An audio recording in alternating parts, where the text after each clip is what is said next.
Hi hello నమస్తే. ఈరోజు మనం చర్చించబోయే టాపిక్ నరాల బలహీనత, నర్వ్స్ వీక్‌నెస్. అసలు ఈ నర్వ్స్ వీక్‌నెస్ అనేది ఎందుకొస్తుంది? వస్తే ఎటువంటి లక్షణాలుంటాయి? వచ్చిన తర్వాత దీనికి సంబంధించి ఆయుర్వేదంలో ఎటువంటి చికిత్సలనేవి ఉంటాయి? దీనికి పర్మనెంట్ సొల్యూషన్ ఉంటుందా? ఇటువంటి అంశాలను అడిగి తెలుసుకుందాం. మనతో పాటు ఉన్నారు ఆయుర్వేద వైద్య నిపుణులు డాక్టర్ ఎస్. కమలాకర్ గారు. నమస్కారం సార్. నమస్తే అండి. సార్, నర్వ్స్ వీక్‌నెస్ అనేది చాలా మందిలో చూస్తూ ఉంటాం. అసలు ఈ నర్వ్స్ వీక్‌నెస్ రావటానికి గల కారణాలేంటి సార్? నెర్వ్స్ వీక్‌నెస్ రావడానికి గల కారణం ఫస్ట్ డయాబెటిస్ అండి. హ్మ్. షుగర్‌ని ప్రాపర్‌గా ట్రీట్మెంట్ చేసుకోలేకపోతే ఈ నరాలు అంటే ఈ నెర్వ్స్ ఎండింగ్స్ అనేవి ఉంటాయండి. దీనివల్ల ఫస్ట్ వీక్‌నెస్ వచ్చేస్తదండి. అంటే దాన్ని ఏమంటామంటే మనం పెరిఫెరల్ న్యూరోపతి అంటామండి. హ్మ్. బాగా తిమ్మిర్లొచ్చేయడం, పని చేయలేకపోవడం, నీరసంగా అయిపోవడం ఇవి జరుగుతదండి. హ్మ్. సెకండ్‌ది ఇవన్నీ గూడా ఆయుర్వేద శాస్త్రంలో వాత రోగముల కింద చెప్తాడండి. ఈ ఏదైతే ఈ నెర్వ్ సిస్టమ్ రిలేటెడ్‌గా వచ్చే రోగాలన్నిటిని. హ్మ్. మనం ఇప్పుడు జనరేషన్‌లో చూసుకునేవి కంపవాతము అనేది ఒకటొస్తదండి. పార్కిన్సోనిజం డిసీజ్ అండి. దీంట్లో ఏమవుద్దంటే చేతులు వణుకుతూ ఉంటాయి, తల వణుకుతూ ఉంటదండి. సెకండ్ చూసేది కేసండి పెరాలసిస్ అండి. ఈ పెరాలసిస్ కేసుల్లో గూడా నరాల బలహీనత అనేది చాలా ఎక్కువగా ఉంటదండి. హ్మ్. థర్డ్ చూసేది సెక్సువల్ వీక్‌నెస్ అండి. దీంట్లో గూడా నరాల బలహీనత అనేది ఉంటదండి. ఇట్లా చెప్పుకుంటూ పోతే చాలా రోగాలుంటాయండి. సర్వైకల్ మైలోపతి ఉంటదండి. హ్మ్. దీంట్లో గూడా నరాల వీక్‌నెస్ వచ్చి కాళ్ళు చచ్చుబడిపోతాయండి. హ్మ్. ఇట్లానే డెక్కన్ మస్కులర్ డిస్ట్రోఫీ ఉంటదండి. ఇవి గూడా నరాలకు సంబంధించిన వ్యాధిగానే తీసుకుంటామండి. అంటే ఈ నరాలకు సంబంధించిన వ్యాధి ఏది తీసుకున్నా బాడీలో వచ్చే సింప్టమ్స్ ఏంటి అంటే నడవలేకపోవడం, చేతులు వణుకుతూ ఉండడం, చేతులతో ఎక్కువ పని చేయలేకపోవడం, హ్మ్. బలహీనంగా ఉండడం, హ్మ్. ఏదో కోల్పోయాను అన్నట్లుగా ఉండడం, తల ఊపుతూ ఉండడం. ఒకవేళ ఈ మెడ నరాలకు సంబంధించి వస్తే తల ఇసరడం, హ్మ్. కళ్ళు తిరిగి పడిపోవడం, ఇవన్నీ గూడా ఈ నరాల బలహీనతకి సంబంధించిన సింప్టమ్స్ అండి. సార్, ఇప్పుడు కొంతమందిలో ఏవైతే మీరు చెప్పిన లక్షణాలు చాలా తక్కువగా ఉండొచ్చు. కొంతమంది ఐడెంటిఫై చేయకపోవచ్చు. కొంతమందిలో ఎక్కువగా ఉండొచ్చు. సో, నర్వ్స్ వీక్‌నెస్ వచ్చింది అని తెలుసుకోవడానికి ఆయుర్వేదంలో డయాగ్నోసిస్ ఏ విధంగా చేస్తారు? నేనిప్పుడు చెప్పాను కదా సింప్టమ్స్ అన్నీని. ఆ! ఈ సింప్టమ్స్ ఆధారంగా ఏదో ఒక సింప్టమ్ పేషెంట్ వచ్చి చెప్తాడండి. ఆహా! కంప్లీట్‌గా ఇదొక చెప్తాడండి. ఓకే. తిమ్మిరి పట్టినట్లు ఉంది అని హ్మ్. చెప్తాడు. హ్మ్. లేదంటే ఎక్కువ బరువు మోయలేకపోతున్నానండి. సపోజ్ ఒక టీ గ్లాస్ పట్టుకున్నాడనుకోండి, టపేరుమని వదిలేస్తూ ఉంటాడు. హ్మ్. అది ఆయనకి తెలియకుండా జరుగుతూ ఉంటాయి మాట. ఓకే.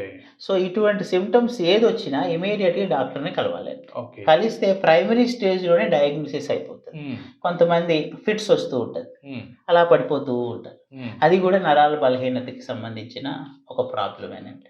సో, వీటిలో ఏది చూసుకున్నా ఇవన్నీ గూడా వాత రోగముల కిందకే వస్తదండి. హ్మ్.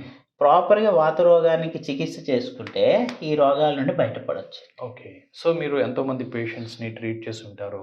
సో, స్టార్టింగ్ స్టేజ్ అనుకోవచ్చు. లేదంటే ఆల్రెడీ పేషెంట్ అయ్యుండొచ్చు. సో, ఎలా ఉంటుందసలు? ట్రీట్‌మెంట్ ఎలా ఉంటుంది ఆయుర్వేదంలో? ట్రీట్మెంట్ ఇందులో యాక్చువల్‌గా మెయిన్‌గా వాడేది అశ్వగంధ అండి. హ్మ్. ఈ అశ్వగంధ చూర్ణము లేదా అశ్వగంధ అరిష్టం అంటే సిరప్ అండి. హ్మ్. లేదా అశ్వగంధ లేహ్యం అంటే పేస్ట్ ఫార్మ్ అండి. ఓకే. ఈ 3 ఫార్మ్స్‌లో పేషెంట్‌కి అనుగుణంగా అంటే పేషెంట్ ప్రకృతికి అనుగుణంగా లేహ్యం అయితే లేహ్యం ఇస్తాం, చూర్ణం అయితే చూర్ణం ఇస్తాం, లిక్విడ్ అయితే లిక్విడ్ ఇస్తామండి. హ్మ్.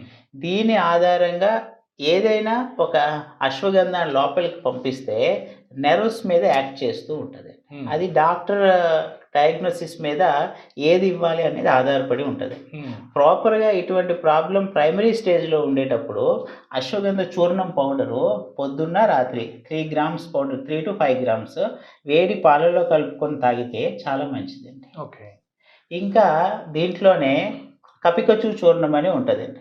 ఈ కపికచు చూర్ణం గూడా ఈ నరాల వీక్‌నెస్ మీద చాలా బాగా పనిచేస్తదండి. ఇప్పుడు ఏదైతే కంపవాతము, పార్కిన్సోనిజం అనే డిసీజ్ చెప్పుకున్నామో, అటువంటి డిసీజ్‌లో ఈ కపికచు చూర్ణము ప్లస్ మనం ముందు చెప్పుకున్న ఈ అశ్వగంధ చూర్ణము. హ్మ్. ఈ 2 చూర్ణాలు మిక్స్ చేసుకొని గూడా తీసుకోవచ్చండి. ఓకే. తీసుకుంటే నరాలకి బాగా strength ఒస్తదండి first of all.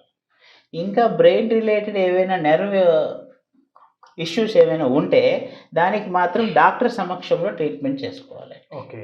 So ఇప్పుడు నరాల బలహీనత ఎవరైతే వ్యాధిగ్రస్తులు ఉన్నారో వారికి ట్రీట్మెంట్ వన్స్ స్టార్ట్ చేసిన తర్వాత ఎన్నాళ్ళ పాటు ఉంటుంది? ఆ పర్టిక్యులర్ టైంలో వాళ్ళేమన్నా డైట్ ప్లాన్ అనేది మెయింటైన్ చేయాలంటారా? వీళ్ళు ప్రొలాంగ్‌గా వాడుకోవాలండి వీళ్ళు. హ్మ్. అంటే ఇన్ని నెలల్లో తగ్గుతది, ఇన్ని సంవత్సరాల్లో తగ్గుతది అని చెప్పలేమండి. హ్మ్. దీనికి మెయిన్‌లీ పంచకర్మ ట్రీట్మెంట్స్ అనేవి ఉంటాయండి. ఓకే. నవర ట్రీట్మెంట్ అని ఉంటదండి. ఆల్రెడీ ముందు ఒక వీడియో చేసామండి మనం. హ్మ్. నవర ట్రీట్మెంట్ చేసుకుంటే ఈ నరాల బలహీనతని చాలా వరకు తగ్గించొచ్చండి. ఈ నవర ట్రీట్మెంట్ మెయిన్ ట్రీట్మెంట్ అండి. ఇంకొకటి కాయధార అని ఉంటదండి. అంటే హ్మ్. కాయశకం అంటారండి అది. హ్మ్. అంటే ఆయిల్‌ని బాడీ పైన పోస్తూ ఉంటాడండి ఒక 1 అవర్ పాటుగా. హ్మ్. దానివల్ల కూడా ఈ నెర్వ్ స్టిమ్యులేషన్ అనేది ఉంటదండి. ఈ హ్మ్. 2 ట్రీట్మెంట్‌లు అయితే చాలా వరకు ఉపకరిస్తాయండి. హ్మ్. ఈ నెర్వ్ స్ట్రెంగ్త్‌కి చాలా వరకు యూజ్ అవుతాయండి. హ్మ్. సరే ఇప్పుడు ఈ నర్వ్స్ వీక్‌నెస్ అనేది ఫ్యామిలీలో ఒకరికి ఎవరికైనా బ్యాక్‌గ్రౌండ్‌లో ఉన్నదనుకోండి. లేదంటే ఒక ఫ్యామిలీ మెంబర్‌కి ఉందనుకో. ప్రీవియస్ నెక్స్ట్ జనరేషన్స్‌కి వచ్చే అవకాశం ఉంటుందంటారా? చాలా తక్కువండి. హ్మ్. అంటే వస్తాయి కొంతమందికి. హ్మ్. కానీ చాలా తక్కువ రేట్‌లో వస్తాయండి. అంటే ఓకే. ఇది వస్తాది అని మాత్రం చెప్పలేమండి. హ్మ్.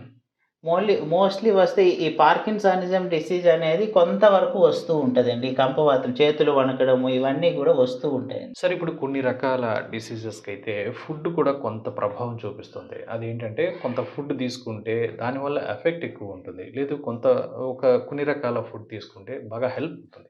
సో, నర్వ్స్ వీక్‌నెస్‌కొచ్చేసరికి ఎటువంటి ఫుడ్ హెల్ప్ చేస్తుందంటారు? ఎటువంటి ఫుడ్ దీన్ని డ్యామేజ్ మీకు చేస్తుందంటారు? ఫస్ట్ నుండి చెప్తూనే ఉన్నా ఇది వాత రోగము అని చెప్తున్నా హ్మ్. కదండీ. హ్మ్. హ్మ్. వాతాన్ని అగ్రవేట్ చేసే పదార్థాలు ఏమీ తీసుకోకూడదండి. అంటే ఏంటి అంటే సార్? వాతాన్ని అగ్రవేట్ చేసే పదార్థాలు ఫ్రై ఐటెమ్స్, ఓకే.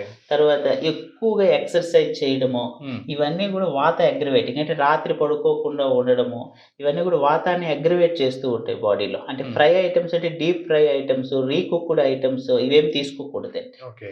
తీసుకోవాల్సిన పదార్థాలు ఏంటి అంటే బాడీకి కొద్దిగా ఎనర్జీనిచ్చే పదార్థాలు తీసుకోవాలి. హ్మ్.